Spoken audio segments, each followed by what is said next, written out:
When I walked into the courtroom that morning, my daughter Dawn rolled her eyes and whispered something dismissive to her husband Dave. But then, something extraordinary happened. The judge looked up, froze completely, and murmured in disbelief, "It's her." The entire courtroom fell silent.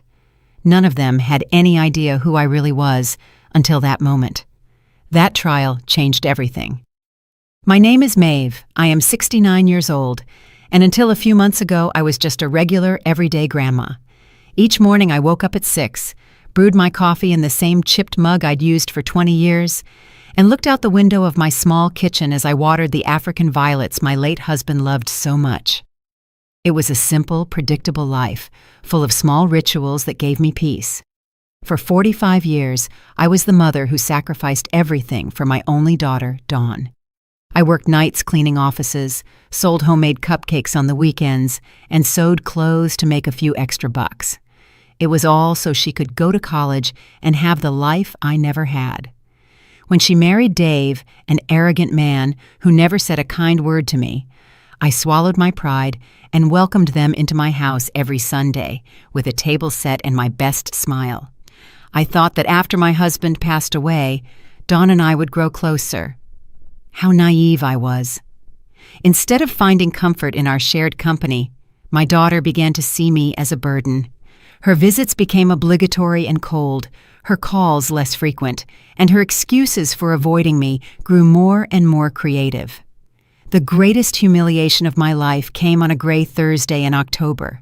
I had prepared the chicken and dumplings she loved, the kind that took me hours to make, but always made her smile when she was a little girl. I put out my best tablecloth, the one with the embroidery I had done when she was a teenager, and even bought fresh flowers for the centerpiece. When they arrived, Dave walked into my house as if he owned it, slumped into my late husband's armchair, and turned on the television without even saying hello. Dawn wore a green dress I had bought her myself, but her expression was as cold as January ice. "Mom, we need to talk," she said in that voice she had developed since she got married, a voice that sounded like it belonged to a stranger. She sat on the edge of the chair, as if in a hurry to leave. "Dave and I have made a decision," she continued, as he sat on the sofa, his eyes glued to the screen. "This house is too big for you. You can't maintain it alone anymore. And we need a bigger place for when we have kids. We found the perfect retirement community for people your age." I felt as though the floor had opened up beneath me. This was the house where Dawn had taken her first steps, where we had celebrated every birthday, where her father had died holding my hand. Every corner held our most sacred memories. Every photograph on the wall told our story. "But Dawn, this is our home. All our memories are here," I pleaded, my voice trembling, each word breaking as it left my mouth. "Memories are in the heart, Mom, not on the walls," she replied with a coldness that chilled me to the bone. "Besides, the community has activities for people like you. You'll be better off there. You'll have company your own age." Dave smiled with satisfaction as he began to measure the rooms with his eyes, as if he were already the owner. "It's for the best, Mrs. Maeve," he added with that fake smile I hated so much. "We'll take care of all the paperwork. Don't you worry about a thing." My heart shattered into 1,000 pieces. My own daughter, the child for whom I had sacrificed my youth, my health, and my dreams, was throwing me out of my own house to give my home to that despicable man. Tears threatened to fall, but I swallowed them back. I wouldn't give them the pleasure of seeing me cry. "I need time to think," I murmured, with what little dignity I had left. "There's not much to think about, Mom," Dawn replied, standing up. "It's already decided. They're coming to appraise the house next week." And with that, they left. They left my chicken and dumplings untouched, my flowers wilting and my heart in pieces on the table where we had once been a happy family. That night I couldn't sleep. I sat in the kitchen, staring at the photographs on the wall. Dawn as a baby, Dawn on her first day of school, Dawn on her graduation day. In every picture, I was there, holding her, hugging her, smiling with pride. How had it come to this? How had the girl who once told me I was her hero now treat me like trash? The following days were a nightmare. Dave brought a real estate appraiser without warning, a man in a gray suit who walked through my house as if it were an object for sale. He took notes, measured rooms, and talked about potential and necessary renovations, as if I weren't even there. Dawn accompanied him, nodding at every disparaging comment about my home. "The pipes are old," the appraiser said, "and these kitchen tiles are dated. You'd have to change everything." My husband had put in those tiles with his own hands when Dawn was 10 years old. Each one represented hours of work, love, and hope for our future. But to them, they were just obstacles to their new life. The humiliation reached its lowest point when Dawn brought home brochures for the retirement community. "Look, Mom, it has beautiful gardens, and they have bingo on Tuesdays," she said, in that fake voice she used when she wanted to convince me of something. "Plus, there's a nurse on duty 24/7. You'll be safer." Safer. I had lived in this house for 30 years without a single problem. I knew all my neighbors, I had my routines, my plants, my memories. But to Dawn, none of that mattered. All that mattered was that I get out of her way. The day I least expected it, they arrived with papers. Dave walked in like he was the owner, followed by Dawn and a man who introduced himself as a lawyer. "Mrs. Maeve, we have all the documents prepared for the transfer of the property. We just need your signature." "Transfer?" I asked, confused. "I thought you were going to sell the house." Dawn avoided my gaze. "Well, Dave and I decided to keep it. It's better for the family to hold on to properties." That's when I understood everything. It wasn't just that they wanted me out. They wanted to take ownership of my house, the legacy my husband and I had built with so much effort. It was a robbery disguised as filial concern. "I'm not signing anything," I said with the firmest voice I could muster. Dave stood up abruptly. His face completely changed, revealing the aggression he had always kept hidden when my husband was alive. "Ma'am, you're no longer in a condition to make decisions. Dawn is your only heir, and she is acting in your best interest." "This is my house," I yelled, surprising myself with my own strength. "And I'm not leaving." "Mom, don't make this harder," Dawn murmured, finally showing some discomfort. "You know you can't keep living alone. Last week you forgot to turn off the gas stove." It was a lie. I had never forgotten to turn off the gas. But Dave smiled as if he had just found the perfect excuse. "Come on, Dawn. Your mother isn't well. It's dangerous to leave her alone." The lawyer cleared his throat. "Ma'am, if you don't sign voluntarily, we might have to explore other legal options. A mental incapacity proceeding, for instance." I felt the world closing in on me. My own daughter was willing to have me declared incompetent to steal my house. The man I had accepted as a son-in-law was threatening me in my own living room. And I, a 69-year-old woman, was completely alone against them. "I need time," I muttered, defeated. "You have 1 week," Dave said coldly.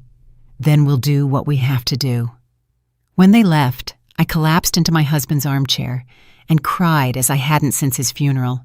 I cried for the daughter I had lost, for the home they were taking from me, for the life that was crumbling around me. I felt betrayed, humiliated, completely defenseless. That night, for the first time in my life, I considered giving up. Maybe they were right. Maybe I was too old, too weak, too useless to fight. Maybe it was best to accept my fate and disappear quietly just as they wanted. But then, something inside me refused to die.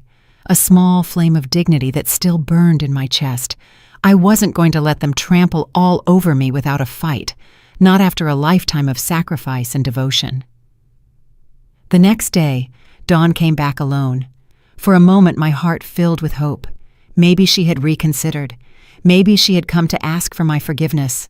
How wrong I was. "Mom, I came to help you pack," she said in that robotic voice she had adopted. "I brought boxes. We can start with your clothes." I stared at her, searching for any trace of the girl I had raised, but I only found a stranger, cold and calculating. "Dawn, please reconsider. I'm your mother." "That's exactly why I'm doing this," she replied without looking me in the eye. "Because I love you, and I want what's best for you." Love. This was love. stripping me of my home, my dignity, everything I had left. That was love. For the next few hours, Dawn began to pack my belongings as if they were worthless objects. She took my family photos and shoved them carelessly into boxes. She packed the books my husband had given me, the dishes from my wedding china, the tablecloths I had embroidered during years of sleepless nights. "This dress is so old, Mom. I don't think you need it," she said, holding up my mourning dress, the one I had worn to my husband's funeral. "Leave it," I begged. "Please, just leave it." But she had already put it in a donation bag. My pain didn't matter. My feelings didn't matter. I didn't matter. The final straw was when she found my jewelry box. Inside were my wedding ring, the earrings my husband had given me for our 20th anniversary, and a small gold chain that had belonged to my mother. "This jewelry will be safer in a safe deposit box," Dawn said, putting it in her purse. "It could get lost or stolen at the community." "Those are mine!" I yelled, trying to snatch the purse from her. "Mom, you're getting very upset. This just confirms you can't take care of yourself," she replied with that sickening calmness that chilled me to the bone. In that moment, I knew I had lost my daughter forever. The Dawn I knew had died, and in her place was this heartless woman, manipulated by Dave and blinded by greed. That night when Dawn left, taking my jewelry and my most precious memories with her, I was left alone in my half-empty house. The bare walls reminded me of how little I had left, how easy it had been for them to dismantle a lifetime. I couldn't eat. I couldn't sleep. I sat on the floor of my living room, surrounded by open boxes and scattered memories, and I wondered how it had come to this, at what point I had become invisible, when I had ceased to matter. The following days were a living hell. Dave came early every morning to supervise the process, as if I were incapable of packing my own things. He brought in strangers who measured, photographed, and appraised every corner of my house. They talked about me as if I weren't present, as if I were an old piece of furniture that needed to be removed. "The lady will have to speed up the process," Dave said to Dawn. "The movers are coming on Monday." It was Friday. I had 3 days left in the home where I had lived for 30 years, where I had raised my daughter, where I had loved and been loved. "What if I don't finish packing?" I asked in a whisper. "Don't worry, Mom," Dawn replied without looking up from her phone. "The movers will take care of everything. Just take what's essential." "What's essential?" As if an entire lifetime could be reduced to the essential. That afternoon, after they left, I walked through my house like a ghost. I touched the walls my husband had painted. I sat in every chair where we had eaten family breakfasts. I opened every drawer that held little treasures from my past life. In my husband's desk drawer, I found old letters, paid bills, and some documents I had never looked at. Most of them were unimportant, but there was one folder I had never seen. It was marked with my husband's initials and had a small lock on it. Curious and desperate to find something, anything to connect me to better times, I looked for the key in all his usual spots. I finally found it inside an old book, marking a page that talked about investments and properties. When I opened the folder, my world changed forever. There were documents I didn't fully understand, but one caught my attention immediately. It was a will, dated just 6 months before my husband's death, that I had never seen before. My hands trembled as I read. My husband had been much more far-sighted than I imagined. And Dawn, my dear Dawn, had no idea what she was about to discover. With shaking hands, I began to read the will that would change my life forever. My husband, who had always been so reserved about money, had been much busier than I imagined during his final years. The document revealed that my dear husband hadn't just been the modest employee I believed him to be. For decades, he had been quietly investing every extra dime he earned. He had bought small properties when prices were low. He had invested in company stocks that were now worth a fortune, and he had accumulated a wealth I never could have imagined in my wildest dreams. But that wasn't all. The will clearly specified that I was the sole heir to everything. Dawn would only receive a small sum if I died, and only if she had taken care of me with love and respect during my final years. My husband had been wiser than I thought. He had seen something in Dave that I had refused to recognize. There was also a clause that took my breath away. My husband was the owner of the entire building where Dawn and Dave lived. The apartment they thought they were paying for monthly was actually ours. All the tenants in the building were paying rent to us, and that rent had been automatically deposited into an account I knew nothing about. With trembling fingers, I searched through the papers until I found the bank statements. The amount was astronomical. For 2 years, since my husband's death, I had been living as a poor widow while a fortune was accumulating in the bank. There were more surprises. My husband owned shares in the company where Dave worked. Not just minor shares, but a significant enough stake that he could practically influence the company's decisions. There were also investments in restaurants, small businesses, and even a large piece of land on the outskirts of the city that was now worth millions. I read and reread every document, every contract, every certificate. Everything was there, perfectly organized and legal. My husband had built a silent empire, and I was its empress without even knowing it. But what impacted me most was a personal letter I found at the end of the folder. It was in my husband's own handwriting, addressed to me. "My dearest Maeve," the letter said, "if you are reading this, it means I am no longer with you, and you have found this treasure I kept for you. Forgive me for not telling you while I was alive, but I wanted it to be a surprise for your golden years. You always worked so hard, you always sacrificed so much for Dawn and me, that I wanted to make sure you would never want for anything." Tears began to roll down my cheeks as I continued reading. I must also confess something. I never completely trusted Dave. There's something about him I don't like, an ambition that worries me. That's why I structured everything this way. If Dawn takes care of you and respects you as you deserve, she will have a comfortable life. But if she ever treats you badly or tries to take advantage of you, you have all the power to protect yourself. My husband had foreseen exactly what was happening. He had seen right through Dave from the beginning and had prepared my defense before he died. Use this power wisely, my love. Not to hurt, but to protect yourself and to teach. Deep down, Dawn is a good person.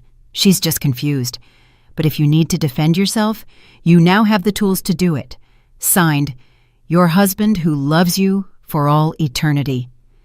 I sat on the floor of my living room, surrounded by documents worth millions, crying for the wise man I had lost and for the daughter I was about to lose. But for the first time in months, they weren't tears of defeat. They were tears of gratitude, of hope, and yes, also of silent satisfaction. Dawn and Dave thought they were stripping me of everything. They had no idea that I owned the building where they lived, the shares of the company where he worked, and properties all over the city. They thought they were throwing me out of my house to take it for themselves, not knowing that this house was the least valuable thing I owned. That night, I didn't sleep, but for the first time in weeks, it wasn't because of sadness. It was because my mind was working, planning, calculating. My husband had given me more than money. He had given me power, and now I had to decide how to use it. Monday morning arrived with a light rain tapping against the windows. Dawn and Dave showed up early with the movers, expecting to find me packed and ready to leave. Instead, they found me sitting calmly in my favorite armchair, sipping tea as if it were any other day. "Mom, what are you doing? The movers are already here," Dawn said with that impatience she had developed. "I'm not leaving anymore," I replied, with a calmness that surprised even me. Dave came closer with that threatening smile I knew so well. "Mrs. Maeve, we already talked about this. You don't have a choice." I looked him straight in the eyes for the first time in years. "You're right, Dave. I don't have a choice. But it turns out you don't either." Something in my tone must have alerted them, because Dawn came closer with a worried expression. "What are you talking about, Mom?" "I'm talking about the fact that I just discovered something very interesting about my financial situation," I said, taking another sip of tea. "But don't worry, you'll understand everything soon."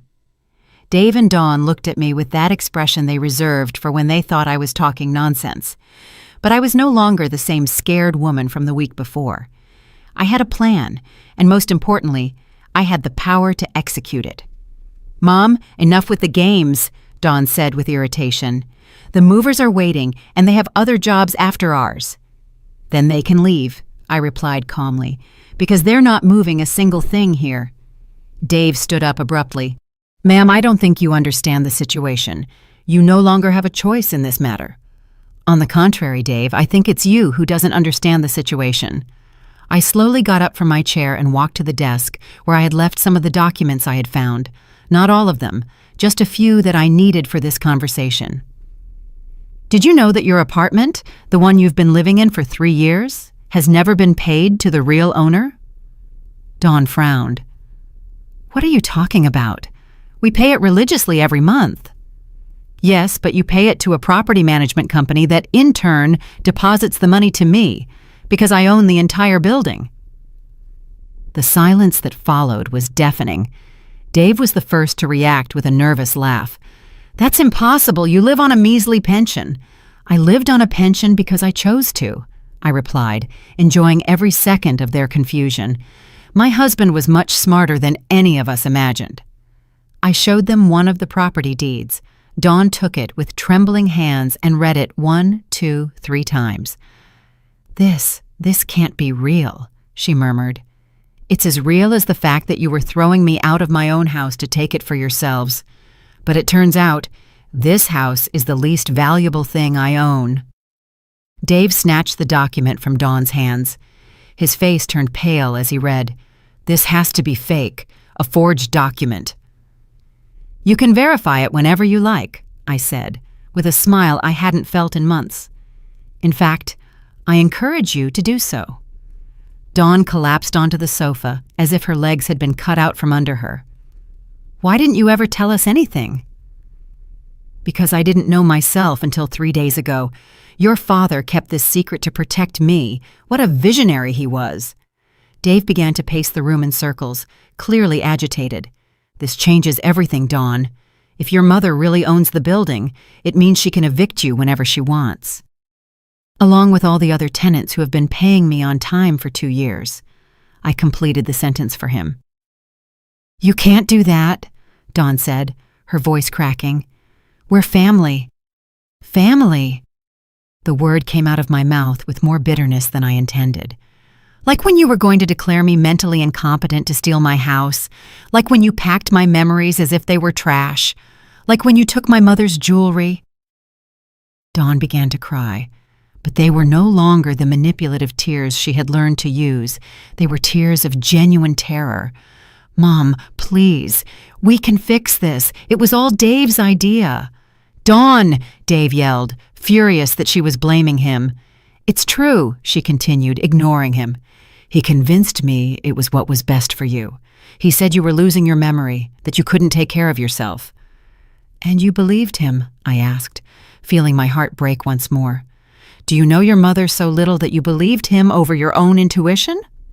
The movers, who had been waiting at the entrance, came closer, confused. Excuse me, are you taking the stuff or not? Because we have another job in an hour. No, I replied firmly. Nothing is being moved here. You can go. Dave came closer to me with that aggression he had always kept hidden. This isn't over, old lady. We're going to challenge those documents. We're going to prove they're fake.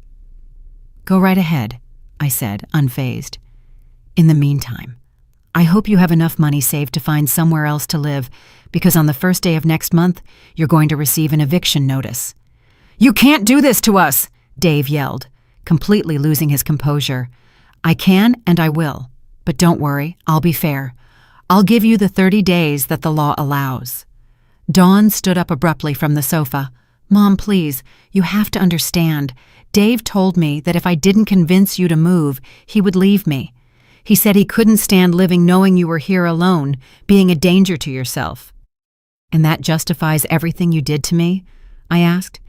It justifies treating me like trash, packing my memories without care, taking your grandmother's jewelry? I'll give it back to you right now, Dawn said, desperately searching through her purse. It's too late for that, Dawn. Dave came closer again, but this time his attitude was different. He was no longer threatening, but almost pleading. Mrs. Maeve, we can come to an agreement. Dawn is pregnant. Are you really going to throw your grandchild out on the street? I felt as if I had been punched in the stomach. Dawn was pregnant, and she hadn't told me. I was going to be a grandmother, and I found out as a piece of blackmail. Is it true? I asked Dawn. She nodded through her tears. I wanted to tell you a different way. I wanted it to be a special surprise. Like the surprise of throwing me out of my house? I replied, even though I felt my resolve beginning to waver. But then I remembered my husband's words in his letter, not to hurt, but to protect yourself and to teach. Dawn needed to learn, and her son or daughter deserved to grow up with different values than the ones Dave was teaching. The news of the pregnancy disarmed me for a moment, but then I remembered all the pain they had caused me. A baby didn't erase the humiliation, the contempt, or the months of suffering they had put me through. Congratulations on the baby, Dawn, I said, with a calmness that was hard to maintain. But that doesn't change what you did to me. Mom, please, Dawn pleaded. Think about your grandchild. Do you really want them to grow up without knowing their grandma? Their grandma was here all along, I replied. You were the ones who decided to get rid of me. Dave tried one last manipulation. Mrs. Maeve, if you really have as much money as you say, why don't you help us instead of punishing us? We could be a united family. I looked at him with the contempt he deserved. A united family? Like when you threatened to have me declared mentally incompetent? Like when you turned my daughter against me? I never— Quiet, Dave, I interrupted him with an authority I didn't know I possessed. I have heard enough of your lies. The movers had left, leaving us alone in the tension that filled the entire house. Dawn cried silently. Dave paced like a caged animal, and I felt strangely calm for the first time in months. Here's what's going to happen, I announced. You have 30 days to find somewhere else to live. During that time, I don't want to see you around here unless it's a real emergency. And after that? Dawn asked, her voice broken. After that, we'll see if you've learned anything about respect and family. Dave exploded. This is emotional blackmail. You're using your money to manipulate us. Manipulation? The word made me laugh bitterly. Like when you used my supposed mental incompetence to manipulate me? Like when you used my mother's love to blackmail me? It's different, Dave murmured, but he didn't even sound convincing to himself anymore. You're right, I admitted. It is different, because I actually have the power I'm using. Dawn got up from the sofa with slow movements. Is there anything we can do to make you change your mind? Yes, I replied without hesitation. But I don't think Dave is willing to do it. What is it? She asked, clinging to that hope. I want an apology, a real, sincere apology, for every humiliation you put me through. I want you to admit that you treated me like trash, and I want Dave to admit that this was all his idea. Dave's face turned red with anger. I'm never going to humiliate myself in front of you. Then get ready to move, I said simply. Dawn looked at him pleadingly. Dave, please, she's my mother. She's your mother-in-law. We can swallow our pride for our child. No, he yelled. I'm not going to bow down to this manipulative old woman. The insult hung in the air like a slap. Dawn's mouth fell open, finally seeing her husband without the lenses of blind love. Manipulative old woman, I repeated softly. Interesting. That's what you really think of me, Dave. No, Dawn murmured, but he had already lost control. Yes, that's what I think. A bitter old lady who can't stand to see her daughter happy. That's why she made up this whole story about the money. Made up?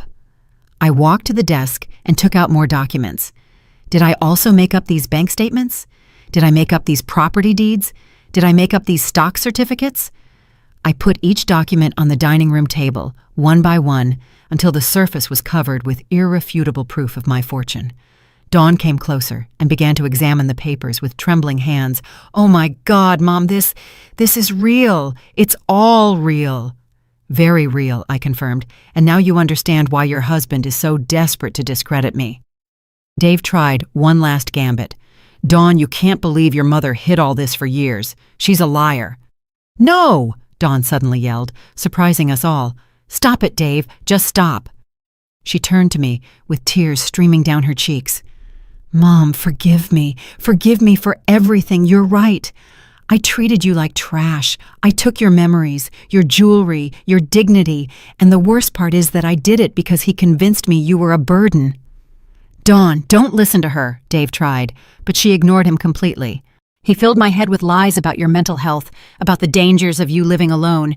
He made me feel guilty for leaving you here when all you wanted was to be in your home." "Dawn, be quiet," Dave ordered her. But it was already too late. "Don't you ever tell me to be quiet again," she yelled at him. "I'm sick of your manipulations, sick of you using me to hurt my mother." The silence that followed was absolute. For the first time in years, Dawn had defended something she believed was right instead of blindly following her husband's orders. Dave looked at her with a coldness that chilled me to the bone. "If you choose your mother over me, Dawn, this relationship is over." Dawn stood motionless for a moment, processing the ultimatum. Then, to my surprise, she straightened up and looked him directly in the eyes. "Then it's over," she said in a voice I had never heard from her before. Dave was paralyzed, as if he couldn't believe what he had just heard. For years, he had controlled her every decision, every thought, every move, and now, for the first time, she had told him, "No." "You're not serious," he murmured with a nervous smile. "You're pregnant, Dawn. You can't raise a child alone." "I won't be alone," Dawn replied, looking at me for the first time in months with something that resembled love. "I have my mother." But I wasn't ready to forgive so easily. The months of humiliation, the nights of crying, the feeling of having lost my only daughter, all that didn't just disappear with a few words.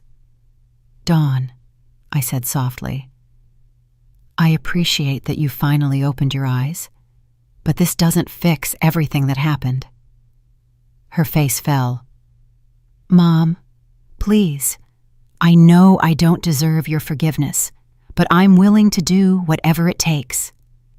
Dave, seeing that he was losing control of the situation, adopted a different attitude. He suddenly knelt in front of me with a look of repentance I knew was fake. "Mrs. Maeve, you're right. It was all my fault. I convinced Dawn that you couldn't take care of yourself. I pressured her into making difficult decisions. Please forgive me." I looked down at him, feeling a mixture of satisfaction and disgust. It was pathetic to see him grovel after months of arrogance. "You're asking for forgiveness now, Dave, when you discover that I'm not the poor, helpless old woman you thought I was?" "I was terribly wrong," he continued with that performance I also knew. "Let me make it up to you. We can be a happy family." "A happy family," I repeated. "Like when you threatened to have me declared mentally incompetent? That was a mistake. Like when you called me a manipulative old woman 5 minutes ago?"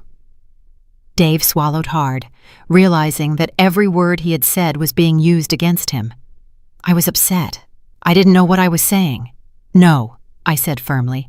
"You knew exactly what you were saying. You were showing your true face for the first time." I turned to Dawn, who was watching the scene with a look of shame and pain.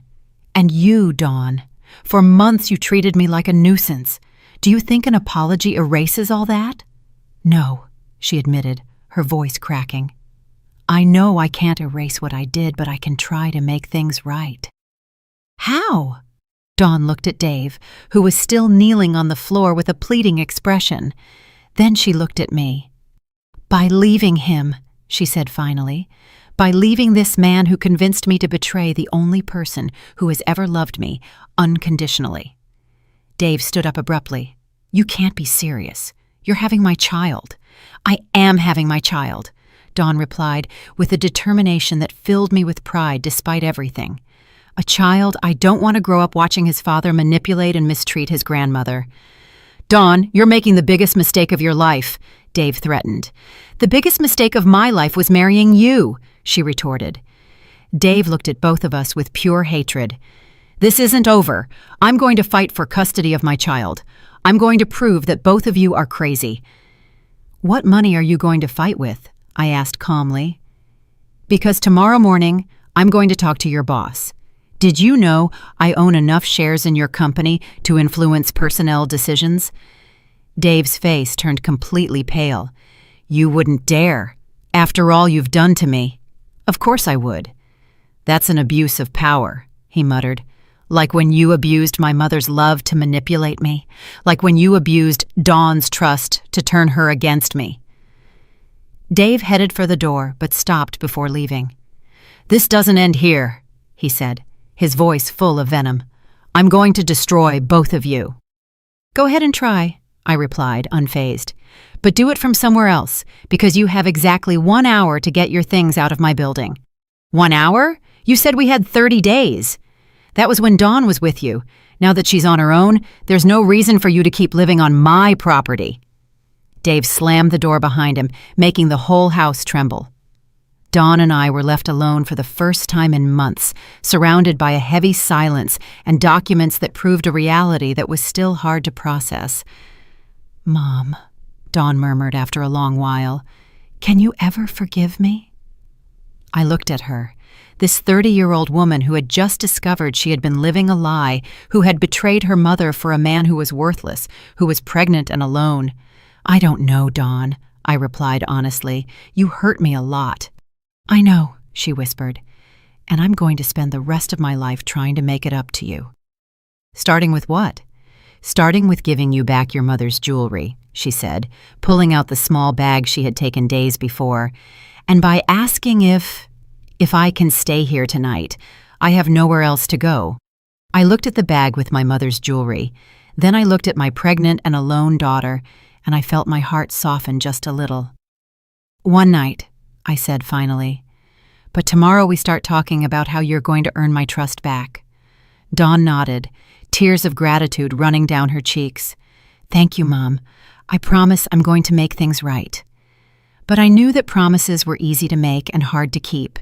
The real test would come in the days that followed. The next few days were strange and tense.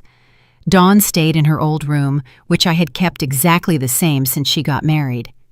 During the day, we walked through the house like two polite strangers, only talking about necessary things, breakfast, the weather, her morning sickness. But I was watching every gesture, every word, every attempt Dawn made to win back my trust. And what I saw gave me hope. For the first time in years, my daughter was doing things for herself, without expecting someone else to solve them for her. She washed her dishes immediately after eating, kept her room spotless, and even started helping with chores around the house without me asking. On the third day, as I was watering my violets by the window, Dawn approached with a cup of tea in her hands. Mom, can we talk? I nodded without turning to look at her. I was learning that silence was more powerful than 1,000 words. I've been thinking a lot these past few days, she began, sitting in the chair where Dave used to sit like a king. About everything that happened, about the things I did and said. I kept watering my plants, waiting. I've realized that it wasn't just Dave who changed me. I allowed him to change me. I chose to believe him instead of trusting my own heart. I finally turned to look at her. She had deep circles under her eyes and looked thinner despite the pregnancy. It was clear she hadn't been sleeping well. And why do you think that happened? I asked her. Dawn sighed deeply. Because it was easier to blame you than to face the fact that I had married the wrong man. That honesty took me by surprise. I had expected excuses, justifications, but not that raw admission. When Dave started complaining that you visited too much, I knew deep down that he was being unfair, but it was easier to think that you were clingy than to accept that he was selfish. She put her hands on her belly, where the pregnancy was barely showing. When he started suggesting you move to a retirement community, I knew it was wrong, but he convinced me it was for your own good, and I wanted to believe him because it meant I didn't have to face the real problem. What was the real problem? I asked, even though I already knew the answer. That I had married a man who didn't respect my family, who didn't respect me, and who was never going to change. In the days that followed, Dawn began to tell me things that chilled me to the bone. how Dave had gradually isolated her from her friends, convincing her they were a bad influence, how he controlled every cent she spent, telling her that women didn't know how to handle money, how he had convinced her to quit her job because real wives dedicated themselves to the home. "And you never thought to talk to me about this?" I asked her one afternoon. "Dave told me you wouldn't understand, that you were from another generation. He convinced me that if I told you our problems, you would tell me to leave him, and he didn't want any outside interference in our marriage." Each revelation hurt more than the last. My daughter had been suffering in silence while I believed she was happy. And when she had finally tried to get closer to me, it was already too late because Dave had programmed her to see me as the enemy. 2 weeks after Dave left, Dawn received a call that left her pale as a ghost. "It's the building manager," she said, her voice trembling. "Dave is in the lobby. He says he has the right to come up because he's still my husband." "And what did you tell him?" "That I didn't want to see him, but he won't leave.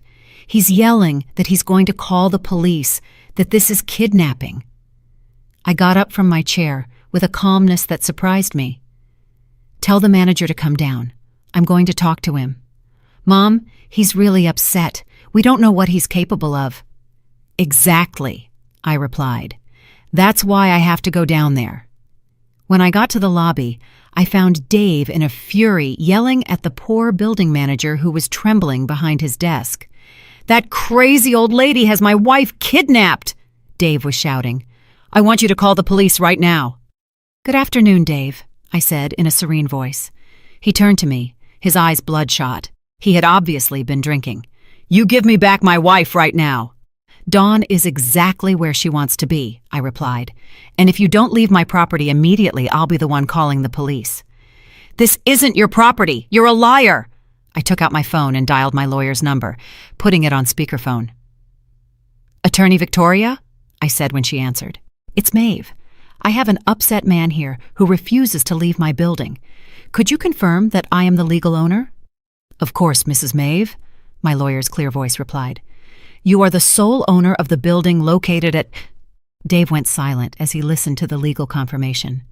The manager looked at him with a mixture of fear and embarrassment, finally understanding the situation. "Anything else you need me to clarify, Dave?" I asked after hanging up. "This isn't over," he muttered, but he no longer sounded convincing. "You're right," I agreed, "because tomorrow I'll talk to your supervisor at the company, and the day after that, to the bank that gave you the loan for your car. Contacts are useful when you have enough money." Dave left without another word, but I knew he would be back. Men like him don't give up easily. 2 months later, the day of the trial arrived like a storm we had been waiting for. Dave had made good on his threat and sued us for parental alienation and financial manipulation, asking for full custody of the baby Dawn was carrying. That morning, as I was getting dressed in my best black suit, Dawn came into my room with tears in her eyes. "Mom, I'm scared," she confessed. "What if the judge believes him? What if he takes my baby away?"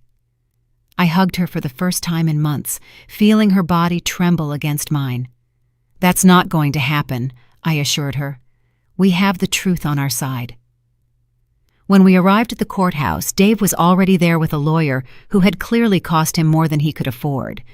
He looked at me with that familiar hatred, but this time, it didn't intimidate me. I had something he would never have, the peace of mind of someone who knows they are on the right side. Dawn and I sat down on our bench. She wore a purple dress that highlighted her 5-month pregnancy, and I wore the earrings my husband had given me for our anniversary. We were prepared. Dave's lawyer began his argument, painting me as a vengeful woman who had used her money to destroy a happy marriage. He talked about manipulation, emotional blackmail, and a toxic mother-in-law who couldn't accept that her daughter had grown up. When it was our turn, my lawyer, Victoria, stood up elegantly and began to present the evidence. Text messages where Dave insulted Dawn, recordings where he threatened to leave her if she didn't throw me out of my own house, testimonies from neighbors who had heard his yelling and abuse. But the decisive moment came when the judge looked up and stared at me. "Mrs. Maeve Williams?" he asked in disbelief. "Yes, Your Honor," I replied, confused by his reaction. The judge took off his glasses and studied me carefully. "Did you work at the family court 30 years ago?" My heart stopped. "Yes, Your Honor. I was a secretary for Judge Miller. You helped me when I was an intern. You taught me how to organize files. You brought me coffee when I worked late. You were always kind to me when everyone else treated me like I was invisible." The entire courtroom fell silent. Dawn looked at me in amazement. Dave turned pale, and I felt as if the world had stopped. "Your Honor, I am Judge David Morales," the judge continued. "Do you remember me?" And then I saw it. Under the gray hair, the wrinkles, and the authority was the shy young man who had worked in my office decades ago, the boy I had defended when other lawyers made fun of him, the one I had encouraged when he doubted his abilities. "David," I murmured, feeling my eyes fill with tears. "Of course I remember you." The judge smiled, and for a moment he was that insecure young man again, looking for approval. "I never forgot your kindness, Mrs. Maeve. You told me that one day I would be a great judge when even I didn't believe it." Dave and his lawyer exchanged panicked glances. They knew they had lost before they even began. "Your Honor," Dave's lawyer interjected, "I believe this constitutes a conflict of interest." "There is no conflict," Judge Morales replied firmly. "There is only justice. And after reviewing all the evidence presented, it is clear that Mr. Dave Foster has been the only manipulator in this story." The verdict was resounding. Dave lost all his rights to the baby and was prohibited from approaching Dawn and me. He also had to pay the legal costs and a settlement for emotional damages. When we left the courthouse, Dawn hugged me as she hadn't since she was a child. "Mom, how is it possible that the judge knew you?" "Life goes in circles, honey," I replied, "and kindness always comes back to you when you least expect it." 6 months later, when my granddaughter Serenity was born, I understood that everything had been worth it. Dawn had regained her essence. She had become the loving mother I always knew she could be. One afternoon, as we rocked the baby in the garden of our house, Dawn asked me a question I had been waiting for. "Mom, have you really forgiven me?" I looked at her. This woman who had grown so much in such a short time, who had learned to value what was truly important. "I forgive you, Dawn," I said finally. "But more importantly, you've learned to forgive yourself." That night, as I prepared tea in my old chipped mug, I thought about my husband and his letter. I had used the power he left me exactly as he had expected, not to hurt, but to protect and to teach. Dawn had learned that true love isn't based on control, but on respect. And I had learned that it's never too late to stand up for your dignity. Looking out the window at the garden where my granddaughter was playing, I smiled. Some battles are worth fighting, and some victories taste better when they take a long time to arrive. In the end, I hadn't needed to yell to be heard. I had only needed to remember who I really was and defend it with the peace of mind of someone who knows they are on the right side of history. 5 years after the trial, my life had taken a turn I never could have imagined. Little Serenity, now a 4-year-old girl with her mother's lively eyes and my same stubbornness, ran through the garden chasing butterflies while Dawn and I prepared Sunday lunch. "Grandma Maeve, look what I found!" Serenity yelled, running toward me with a yellow flower in her small hands. "It's beautiful, my love," I said, lifting her up to give her a kiss. "Should we put it in the vase with the others?" Dawn smiled at me from the kitchen. In these years, she had bloomed in an extraordinary way. She had gone back to school and was now working as an accountant at a small but prosperous firm. And most of all, she had regained that spontaneous laugh I remembered from her childhood. "Mom, a letter came for you," she said, handing me an elegant envelope. It was from the foundation I had established 2 years ago with part of my husband's inheritance. Home and Dignity had become a refuge for older women who were suffering from familial abuse or abandonment. What had started as a way to honor my own experience had transformed into something much bigger. "What does it say?" Dawn asked, drying her hands on her apron. They're inviting us to the inauguration of the third house, I replied, feeling that deep satisfaction that only comes from knowing your pain served a good purpose. They're going to house 15 more women. In these years, we had helped more than 50 women rebuild their lives. Some arrived as I had been, stripped of their dignity by ungrateful children or abusive relatives. Others came alone, without family, but with similar stories of abandonment and mistreatment. The doorbell interrupted my thoughts. Dawn went to open it and came back with a mysterious smile. "Mom, you have a visitor." Behind her appeared retired Judge David Morales, accompanied by an elegant woman with silver hair. "Mrs. Maeve," he greeted me with that warm smile he had kept since he was young. "I want to introduce you to my wife, Elena." "It's an honor to meet you," Elena said, taking my hands. "David has told me so much about you. He says you were one of the most important people in his professional training." "He exaggerates," I replied, but I was deeply moved. "Not at all," David insisted, "and that's why we wanted to invite you personally. The Retired Judges Association is going to give you an award for your work with the foundation." "That's not necessary," I began to say. "Yes, it is," he interrupted me. "Your story inspired many of us to reflect on true justice, the kind that goes beyond written laws." After they left, Dawn and I sat on the porch while Serenity played with her dolls. The garden was more beautiful than ever. I had hired a gardener, but I still personally took care of the African violets my husband loved so much. "Do you know what I admire most about you, Mom?" Dawn asked me suddenly. "What?" "That you never got bitter after everything I put you through. After all the pain, you never let it harden your heart." "Of course I got bitter," I admitted. "There were nights when resentment was eating me up inside. But your father taught me something very valuable in his letter." "What did he teach you?" "That true power doesn't come from revenge, but from the ability to transform pain into something useful for others." Dawn nodded, understanding. She had experienced that transformation herself. She now volunteered at the foundation, using her own experience to advise young women who had fallen into toxic relationships. "Did you ever find out what happened to Dave?" she asked. "My lawyer, Victoria, told me he moved to another city. It seems he got married again." I paused, choosing my words carefully. "I hope he learned something from all this, but honestly, it's no longer my concern." "You're not even curious?" "No," I replied honestly. "I learned that some people only come into your life to teach you lessons. Once you've learned the lesson, you can let them go." Serenity came running with her cheeks rosy from playing. "Grandma, will you tell me the story of the brave grandma?" It was her favorite story, a version adapted for children of what had happened. In my version, the grandma discovered she had magical powers and used them to protect her family from a big, bad dragon. "Again?" I pretended to complain, but I was already lifting her up to sit her on my lap. "Yes, and don't forget the part where the good judge helps her." As I told the story for the umpteenth time, I thought about how strange destiny was. I had needed to lose everything to discover what I truly had.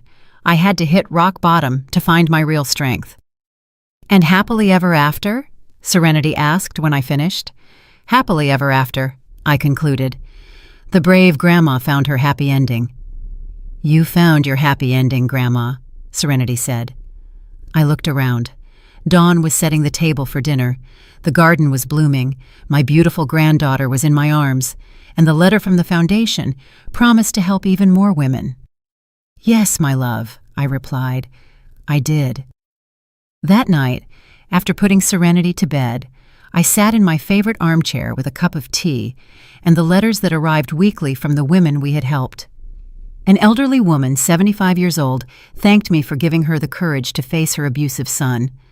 A 60-year-old woman told me she had gotten her house back after her grandchildren had tried to swindle her. Every letter was a confirmation that my experience had served a purpose bigger than my own pain. Dawn sat next to me with her own cup of tea. "What are you thinking about, Mom?" "About your father," I admitted. "How proud he would be of what we've built." "I'm sure he's watching us," Dawn murmured. "And about you," I continued. "How proud I am of the woman you've become." "I learned from the best," she replied, taking my hand. We sat in silence, enjoying the tranquility of the night. In the distance, the soft noise of the city could be heard. But here, in our garden, peace reigned. "I love you, Mom," Dawn whispered. "And I love you, honey," I replied. "I've always loved you, even in the darkest moments." And it was true. A mother's love transcends hurts, disappointments, betrayals. It's stronger than pride, more enduring than resentment, more powerful than any fortune. That night, I slept soundly, without nightmares, without worries. I had found something worth more than all the money in the world, the peace of knowing that I had used my second chance wisely. In the end, it wasn't about how much money I had or how much power I had exercised. It was about transforming my pain into purpose, my humiliation into strength, and my experience into wisdom for others. I had learned the most important lesson of all, that it is never too late to stand up for yourself, never too late to change your story, and never too late to find your true worth.